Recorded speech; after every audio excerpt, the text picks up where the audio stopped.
A General by Occupation. Story by Carmel Recknitzer. Performed by James Reese.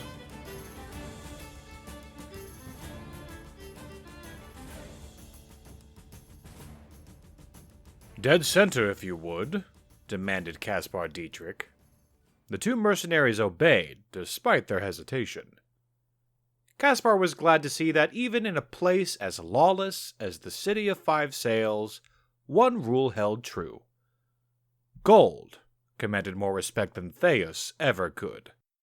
Huffing and puffing, the stout pair strode to the center of the city forum, and dropped Kaspar's heavy oak desk in the middle of the crowd.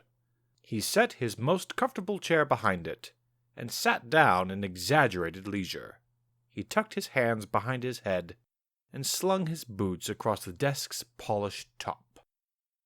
All of the factions in the forum had noticed his theatrical exhibit, and had paused in their dealings to stare at him in curiosity or mild annoyance.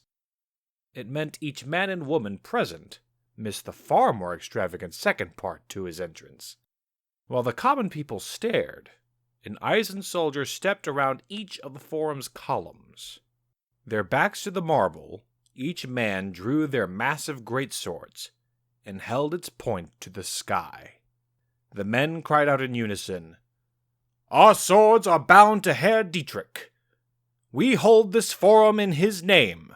Our steel stays drawn until iron justice is dispensed." A quiet moment of shock passed over the crowd. A blink later, panic and chaos exploded outward. Merchants, administrators, scoundrels, and political hangers-on each made a desperate choice to flee or draw metal of their own.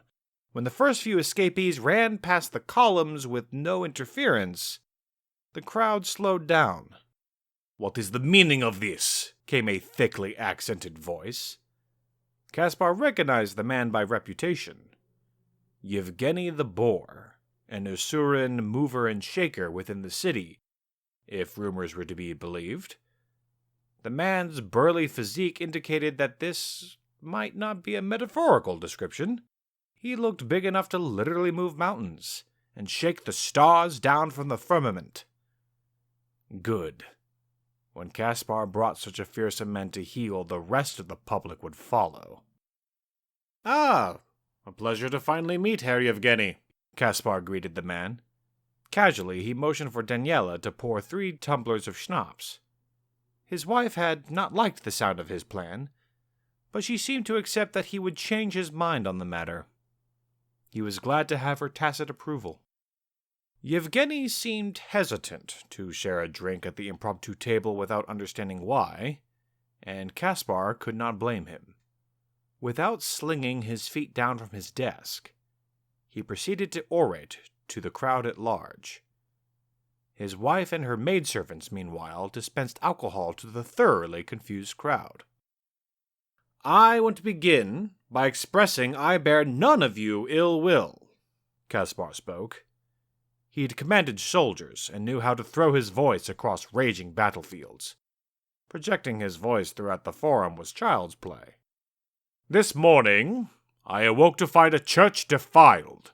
A pair of thieves had entered in the night and stole personal relics that had been given to the pastor to safekeep in goodwill. In greedy disagreement, the thieves did battle and left a corpse in the basement for a choir boy to discover. A mere child come to worship, exposed to the worst the world has to offer. I am new to the city. Pastor Haupt did me a great favor by taking me into his flock. To think that fools targeting me, personally, have stained this floor red. Why, it would break my heart if the War of the Cross had not already cast that withered muscle in coldest iron.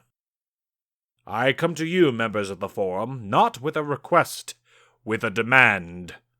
I seek justice for Pastor Haupt, and for my congregation.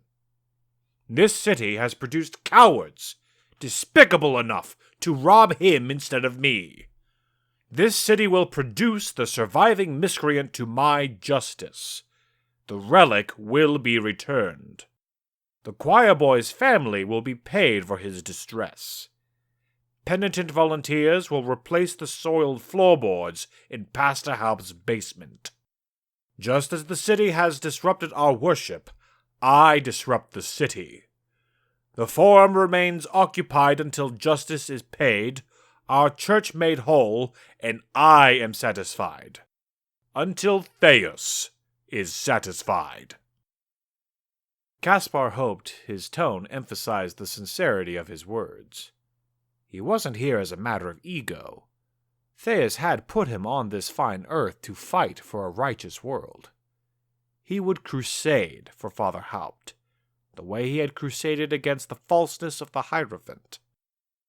If anything, this rather farcical occupation of the forum was as polite as he'd ever been to the cheats and the sinners of the world. The crowd stared at him in abject horror, free drinks held in frozen hands. Yevgeny gave a deep, rumbling laugh and hoisted the tumbler to his lips. After swallowing the sharp Eisen liquor, he laughed again. He put his meaty hands to his hips and surveyed the dressed-up bureaucrats around him. Each of these men is a shameless thief, he told Kaspar. I'm glad you were specific in the crime they need to answer for. There was a moment where Kaspar hoped he'd gained an ally, but it disappeared as quick as a spark in the breeze. Yevgeny stepped to the desk, placed his palm underneath its center, and began lifting it one-handed. The two mercenaries had to dive atop each end of the desk and place their full weight on the wood to stop him. But your actions are not so specific, Yevgeny said, exasperated.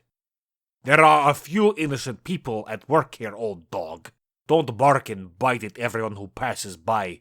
15 wrongs won't make a right. Kaspar sighed, but did not budge or place his feet back on the ground. He would concede nothing. His two mercenaries, growing tired of lying across his table, moved to push Yevgeny away from the desk. A flurry of men, Ussuran, Eisen, Vodachin, even a few Castilians, each hurried to the two of them. It was anyone's guess which member of which faction aimed for peace or for the first strike. Fearlessly, Daniela moved to interfere with them all.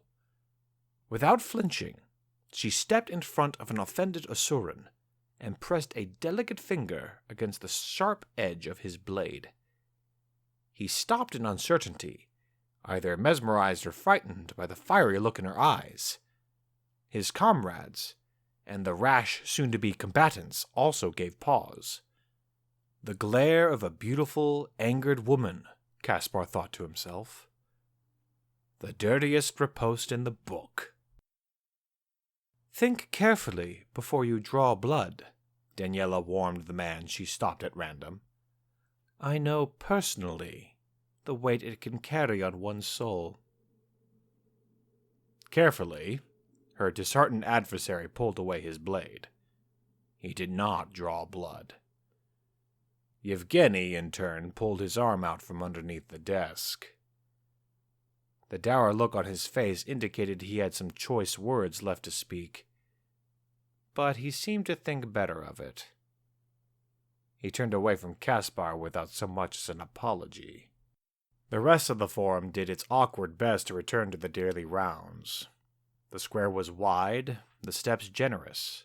One desk couldn't possibly disrupt the politicking all that much, they assumed. Kaspar winked to his wife, placed a thumb and finger to his lips, and gave an ear-splitting whistle.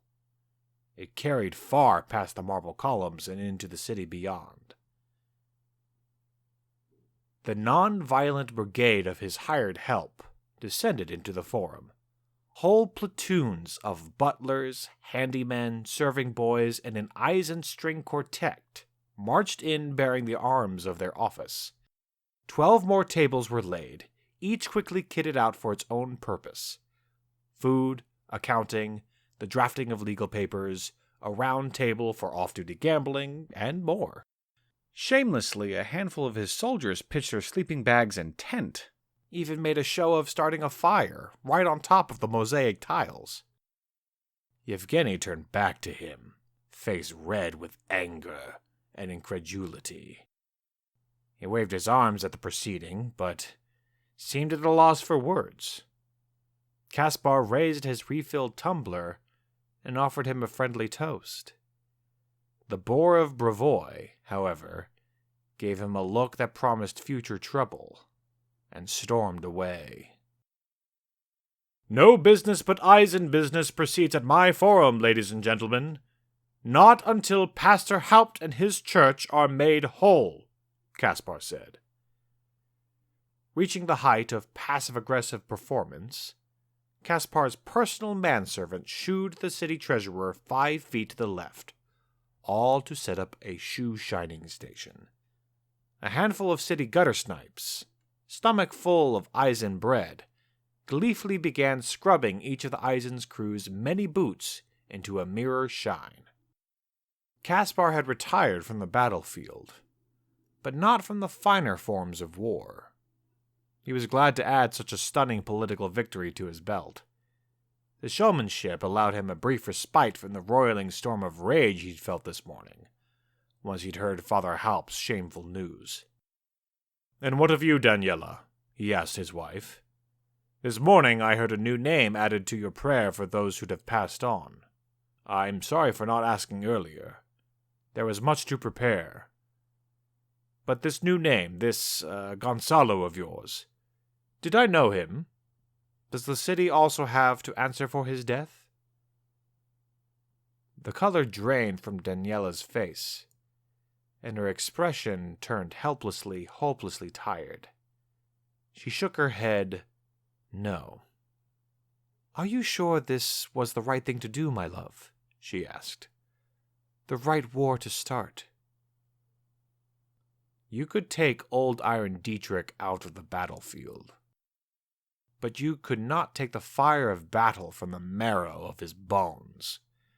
Red, angry color rose to his face, and his expression turned humorously, hopelessly sour. He nodded his head, yes.